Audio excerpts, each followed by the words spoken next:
à partir du moment où les liquides est sorti, vraiment, tu vois, les vrais liquides là, vraiment comme de l'eau là, c'est sorti. Laissez faire, la douleur a commencé. Bébé Loba qui nanga le jour d'après. École Kateo Kozonga déjà. Lele Koni Basanza Bajourné Pico. Yosoyat. Salut les gars, bienvenue sur ma chaîne. Je me présente Kevin avec un E à la fin. On se retrouve aujourd'hui pour une nouvelle vidéo. Donc aujourd'hui, je vais enfin vous raconter mon accouchement. Et je pense que je ferai aussi une vidéo pour l'après-accouchement, les postpartum et tout ça, tu vois. Je ferai aussi une vidéo là-dessus. Donc, si jamais vous n'avez pas regardé mes vidéos où j'explique comment je sais que j'étais enceinte et où j'explique mon expérience des femmes enceintes, donc vous pouvez aller regarder ça. Je vais vous mettre un petit lien là ou là. Donc, comme ça, vous pouvez aller jeter un coup d'œil pour voir les deux vidéos avant de regarder celle-ci, ou si vous voulez, vous pouvez regarder celle-ci et aller regarder les autres. Donc, c'est vous qui décidez. Les gars, si jamais vous êtes nouveau sur ma chaîne, bienvenue à vous. Et je vous invite à vous abonner juste pour ne pas rater mes vidéos. Vous voyez, les vidéos qui vont sortir dans les jours à venir. Bref, t'as capté. Donc, abonnez-vous, activez la cloche de notification. Et sans plus attendre, on rentre dans les vifs du sujet. Déjà, il faut savoir que j'avais hâte d'accoucher. Je pense que c'est comme ça pour toutes les femmes enceintes. On a hâte d'accoucher dès qu'on arrive à 7, 8 mois, 9 mois. On a tellement hâte, on n'est plus capable. T'as un gros ventre, t'es fatigué, t'es crevé. Tout ce que tu veux, c'est accoucher. Donc, moi, ce que je faisais tous les soirs, ou presque, en tout cas, je marchais pendant 1 heure, pas moins d'1 heure, en tout cas 1 heure ou plus. Je marchais, je montais des escaliers, je faisais de l'exercice. J'ai vraiment fait toutes les astuces de grand-mère qu'on me disait de faire, je faisais. Donc, marcher, je montais les escaliers, je mangeais des dattes, parce qu'on dit apparemment manger des dattes, ça aide à mieux accoucher, en tout cas, bref, ça aide. Allez faire vos lectures, allez faire vos recherches. Si jamais vous êtes enceinte, vous voulez savoir à quoi ça aide. Moi, je fais mes recherches et apparemment, les dattes, ça aide pour l'accouchement. Donc, je mangeais des dattes. Laissez faire. Tout ce qu'il fallait faire, je fais.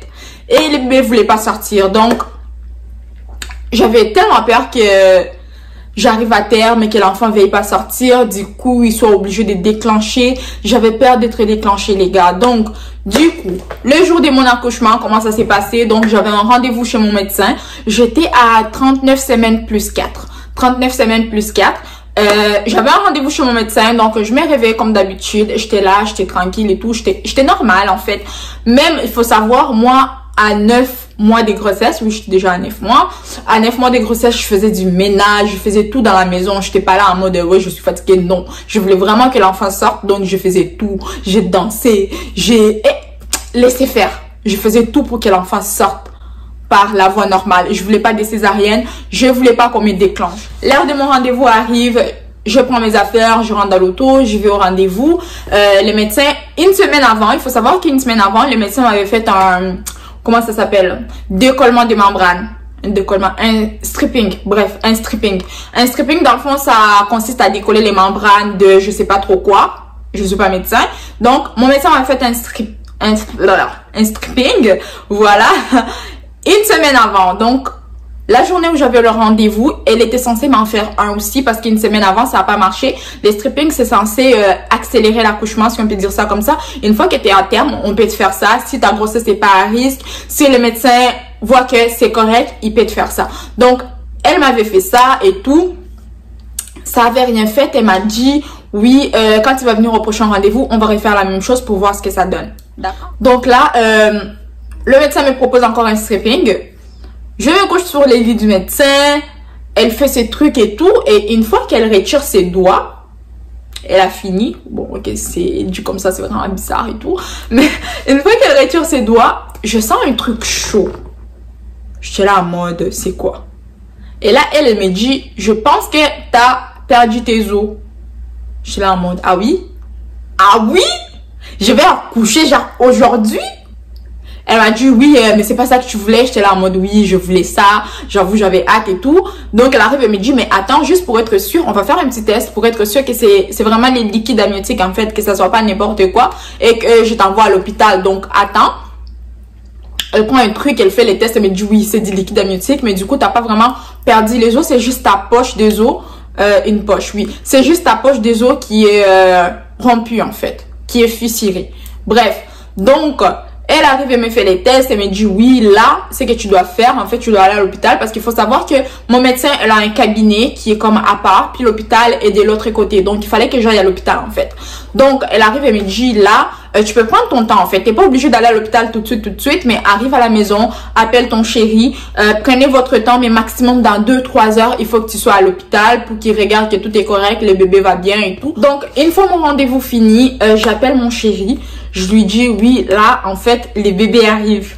Les bébés, il arrive. Eh, les gars, j'étais paniquée. J'avais tellement hâte de laisser tomber. Je lui dis, oui, les bébés arrivent et tout. Viens à la maison, on doit aller à l'hôpital, machin. Il me dit, ah ouais? Je dis, oui, il arrive et tout. Donc là, je monte dans l'auto. Les gars, j'ai conduit, oui, j'avais la poche des os interrompue. Bref, vous avez compris ce que je veux dire. Donc, j'ai quand même conduit, je suis montée dans mon auto. Là, j'avais une grosse serviette que le médecin m'avait donnée là pour mettre, pour pas attacher tout. Donc là, je suis rentrée dans mon auto. Il m'a dit c'était correct de conduire. Je suis rentrée dans mon auto, je commençais à avoir des petites douleurs. C'était vraiment des petites douleurs, mais ça me stressait quand même. Donc, je suis rentrée dans mon auto. J'ai conduit jusqu'à la maison. J'arrive à la maison et là, les gars, vous savez pas ce qu'il était en train de faire à la maison, lui. Il était déjà à la maison. Et il fait quoi? Il fait du ménage. J'étais là en mode, mais t'es sérieux? Tu fais du ménage? Il est en mode, oui, on doit tout ranger. Parce que si on revient, je sais pas quoi. Donc le mec, il a commencé à faire du ménage. Il a passé l'aspirateur. Il a passé la mop. Laissez faire, il a passé les balais. Wesh, il a fait les lits. Il a fait les ménages dans la maison alors que j'avais rompu ma poche des os. Et il faut savoir que j'avais fait ma valise de maternité des semaines avant. Pas 2 semaines avant, mais plusieurs semaines à l'avance. À partir des 33 semaines, je pense que j'avais déjà fait ma valise de maternité. Et à partir des 33 semaines, mon bébé avait déjà la tête vers le bas. Et à chaque fois, on me disait, oui, sa tête est vraiment très bas et tout, machin. Monsieur était là, il faisait son ménage. Moi, j'étais là et tout. J'essayais de faire de l'exercice, oui, j'essayais de faire un peu d'exercice, marcher, monter les escaliers pour que le bébé descende vraiment comme il faut, t'as vu. Donc, monsieur, il finit son ménage, il prend ses choses, je prends mes choses, on s'est dirigé à l'hôpital. Il était à peu près 14h30, on est arrivé à l'hôpital, tout de suite, j'ai expliqué la situation et mon médecin avait déjà appelé pour dire oui, il y a Kevin qui arrive, elle a rompu sa poche des os, machin, donc elle avait déjà tout expliqué. J'arrive sur place, ils me prennent tout de suite. Il nous donne une chambre. On va dans la chambre avec mon chéri. Il était 14h30, comme je vous ai dit, quand on est arrivé à l'hôpital. Donc, 14h30, j'ai des petites, mais mini douleurs. Et il faut savoir que j'étais stressée. Mais je me disais, Kevin, tu vas faire ça sans péridurale. Sans péridurale, ma meuf. Fais ça comme une grande fille. Donc, j'arrive et tout. Je commence à avoir des mini douleurs. Je dis à mon chéri, il faut qu'on fasse de l'exercice parce qu'il faut qu'il descende. Je vais pas qu'on me déclenche. Là, il faut savoir que si tu as déjà la poche des os qui est interrompue et qui est rompue, si tu as la poche des os qui est rompue et qui est pendant plusieurs heures, là, il m'avait expliqué que pendant, mettons, ils avaient dit combien d'heures? Je me souviens plus, je pense qu'ils ont dit 12 heures, quelque chose comme ça. Si le bébé, il se décide toujours pas à sortir, si ton col d'utérus n'ouvre toujours pas, il te donne un médicament pour déclencher. Et moi, je voulais pas des médicaments pour déclencher mon accouchement, les gars. Donc, je dis à mon chéri, on va aller faire le marche, les escaliers de l'hôpital. On sort de la chambre, on commence à monter, on descend, on monte, on descend les escaliers, on monte, on descend les escaliers et tout. Et là, j'étais crevée, j'en pouvais plus. On revient dans la chambre, je me couche. Il est rendu peut-être, disons, 17 h. J'ai toujours pas de douleurs significatives. J'ai toujours des petites douleurs. On vient me regarder, j'étais ouvert à 2 cm à peine. Donc, on me dit on va encore attendre. 17h30, on attend. Et là, du coup, on arrive vers 20h. Et vers 20h, je commence à avoir des douleurs un peu plus, t'as vu? Un peu plus, ça fait un peu plus mal. Donc, il y a le médecin qui va m'accoucher, qui vient me voir. Elle est là et tout, me dit, ouais, elle m'explique les processus, machin, il faut qu'on te fasse un test de corona et tout, blablabla, je sais pas quoi. Elle me dit, on va encore regarder, t'es ouverte à combien de centimètres. La meuf, elle rentre ses doigts. Elle me dit, oui, c'est toujours ouvert à 2 cm. Mais là, ta poche des os est pas très bien rompue, là. elle va devoir décoller la membrane, je sais pas quoi là qu'elle va devoir faire à l'intérieur pour que ma poche des os se rompe comme il faut. Et comme ça, le travail va commencer. Le travail, c'est quand ça commence à faire mal, à mourir et que laissez faire. Donc, la meuf, elle rentre et ça faisait hyper mal. Ça faisait mal, j'en pouvais plus. J'ai pleuré ma vie, j'étais là et tout. Je me disais, c'est fini, c'est laissez faire. La meuf, elle a fini ce qu'elle avait à faire et là, tout le liquide est sorti. Là, c'était vraiment du liquide. Là, ça a vraiment... vous voyez ce que je veux dire? Vraiment. Donc, à partir du moment où le liquide est sorti, vraiment, tu vois, les vrais liquides là, vraiment comme de l'eau là, c'est sorti. Laissez faire, la douleur a commencé. Et là, on était vers 20 h environ. La douleur, elle a commencé. Vous voyez, la vraie douleur là. Je me disais toujours, quand je vais accoucher, je vais comparer la douleur que je ressentis quand je me suis fait renverser par une voiture. D'ailleurs, si vous voulez une story time là-dessus, dites-le moi. Quand je me suis fait renverser une voiture, j'allais comparer la... Quand je me suis fait renverser par une voiture, pas une voiture. Bref, en tout cas, j'allais comparer la douleur que j'avais ressentie. La douleur que j'avais ressentie avec mon accident et tout, quand je m'étais réveillée, que ma jambe était en compote et tout, j'allais comparer la douleur. Mais laissez-moi vous dire que la douleur, oui, je l'ai comparée. La douleur que j'ai eue quand j'ai eu mon accident, c'était une douleur aussi, une douleur où tu pleurais, mais les larmes sortaient pas, tu vois. Mais la douleur d'accouchement aussi, c'est une douleur où... La différence, c'est que la douleur d'accouchement, ça revient, tu vois. Genre, t'es là et tout, t'as mal, tu pleures, t'as mal. Ça se calme, t'es comme, ok, ça s'est calmé. 30 secondes après, ça revient, t'as mal. Ça se calme. C'est ça qui est pire. Ça fait pas tant mal. Oui, ça fait mal, ça fait très mal. Mais... le pire, c'est que ça revient, ça se calme 30 secondes, tu respires, t'es là et tout, ok, c'est fini. Ça revient, c'est ça qui fait le plus mal en fait, c'est ça le pire.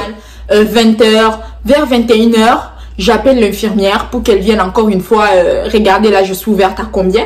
Elle vient, elle regarde, je suis toujours ouverte à 2.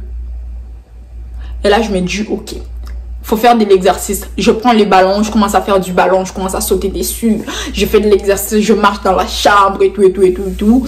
Vers 21 h 30, elle revient, elle fait ça. Je suis ouverte à 4. Et là, la douleur, les gars. Je commençais à devenir folle à cause de la douleur. Ça faisait tellement mal. Mon chéri, il me regardait. Il savait plus quoi faire, le pauvre. Il était là et tout. Oh mon Dieu, qu'est-ce que je peux faire pour t'aider et tout. Mais tu peux rien faire pour m'aider. En fait, moi, j'ai mal. Faut juste arrêter de parler parce que plus tu parles, plus tu m'énerves parce que j'ai tellement mal. Donc, et tout. Elle arrive et me dit, ouais, t'es ouverte à 4 cm. Et là, je commence à m'imaginer. Vous vous souvenez, je vous ai dit, je voulais accoucher sans péridurale. Genre, je voulais vraiment le faire sans péridurale. Je me suis dit, Kevin, t'es forte, t'es capable. T'es une femme forte. Mais, la douleur, je me suis dit, Kevin, là, t'es ouverte à 4. Ok, c'est correct. Tu peux encore supporter. Mais, imagine quand tu vas commencer à pousser.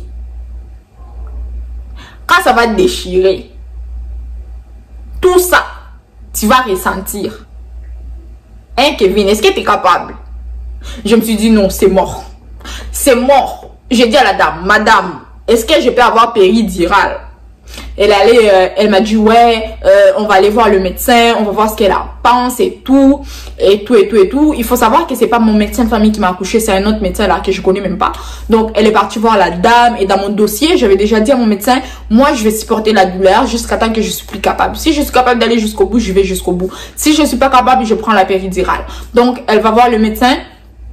Le médecin lui dit finalement, oui, c'est correct, elle va prendre la péridurale et tout. Ils me disent, ouais, il y a l'anesthésiste qui arrive, patientez, il va venir vous mettre la péridurale et tout, machin. Je patientais, les gars, ça a pris peut-être 1 heure encore ou 30 minutes. Je me souviens plus pour qu'il arrive. Il est arrivé finalement. La péridurale aussi, pour la mettre, ça fait mal. Ça fait pas mal comme quand t'as mal là, tu vois, mais ça fait mal. Là, tu dois pas bouger et tout. Tu dois faire ton dos comme ça. Ils te mettent un truc dans le bas du dos. Ils te rentrent les trucs, hein, ça fait mal. Ils te rentrent le truc dans le bas du dos et tout. Et je plairais ma vie, les gars, laissez faire. Ils te rentrent le truc dans le bas du dos et tout. Après ça, t'as comme un genre de fil qui est attaché à un genre de truc où tu peux toi-même ajouter des doses. Des doses de péridurale en fait. Une fois que si t'as mal, tu rajoutes des doses. Et là et tout, ils me mettent le truc, ils me disent ouais, ça devrait faire effet dans 20 minutes. Sauf que dans 20 minutes, ça fait toujours pas effet. J'ai toujours autant mal. Il arrive, il me dit, ouais, ça se trouve, on l'a mal mis, je vais essayer d'arranger. Si c'est mal mis, on va devoir te répiquer. Ah, vraiment, vraiment. Donc là, il arrive et tout, il arrange les trucs. Finalement, ça s'arrange. Je commence à moins ressentir la douleur. Je m'ajoute des doses, et là, je ressens plus du tout la douleur. Et mes jambes commencent à... Tu vois, mes jambes commencent à... Je sens presque plus mes jambes aussi. C'est ça qui me stressait aussi. Je me disais, Kevin, si tu ressens plus tes jambes, tu vas pas être capable de pousser. Donc, du coup, mais pas de dose, plus là. Plus. De toute façon, ça se bloquait. Si tu en mettais... il fallait en mettre au moins pendant 15 minutes et en rajouter. Si je me trompe pas. 15 minutes, tu pouvais en rajouter chaque 15 minutes. Tu peux pas juste en rajouter comme ça, comme tu veux là. Chaque 15 minutes, je me suis dit, Kevin, essaie de supporter. Si tu sens vraiment la douleur là, tu rajoutes la dose. Donc, je reste comme ça. Là, je vous ai dit, on m'a mis la péridurale vers 21h, 22h environ. La meuf, elle vient encore une fois, l'infirmière. Elle vient rentrer ses doigts là pour regarder je suis ouverte à combien de centimètres. Donc elle rentre ses doigts et tout, elle me dit ouais, vous êtes ouverte à 6 centimètres. Donc les choses avancent. Je me suis dit oui, ça va, vas-y, tranquille, il va sortir bientôt là les psys. Donc là je reste là avec mon chéri et tout, et là elle revient encore vers c'était vers quelle heure? Vers minuit, vraiment minuit pile. Elle revient vers minuit pile, elle essaie les trucs, elle me dit non, je l'ai appelée. Je sais pas si je l'ai appelée ou bref, je me souviens plus. Mais elle est revenue. Et là, je lui ai dit, est-ce que vous pouvez regarder? Parce que là, 22h, on est rendu minuit. Je me suis dit, vas-y. En plus, ils me disent, ouais, les premiers enfants, ça prend souvent beaucoup de temps. Mais moi, j'étais en mode, je savais que mon enfant allait sortir. Parce que j'ai trop fait de l'exercice et à chaque fois, le médecin me disait, sa tête est vraiment trop basse, tu vois. Je me disais, il va pas prendre du temps. Cet enfant, il va sortir. Il est pressé de sortir de toute façon. Donc, je dis à la meuf, oui, vas-y, regarde encore vers minuit. Elle rentre ses doigts et puis elle me dit, ouais, la tête du bébé est là. Ah.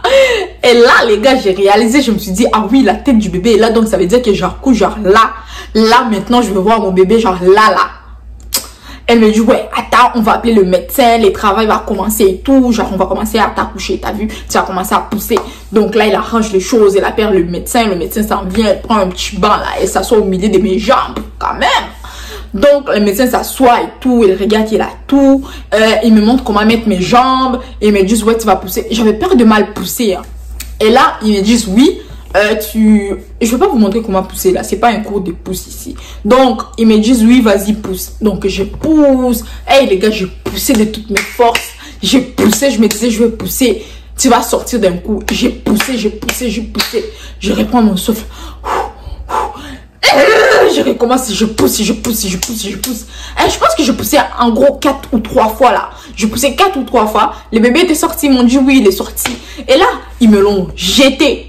Quand je vous dis jeter, c'est qu'ils me l'ont jeté. Ils ont pris l'enfant comme ça, sur ma poitrine. Tu comprends pas? J'étais là et tout. Oh mon Dieu, j'étais surprise et tout. Oh mon bébé, je l'ai pris sur moi. J'étais là et tout. Oh mon Dieu, j'y crois pas. Genre, c'était...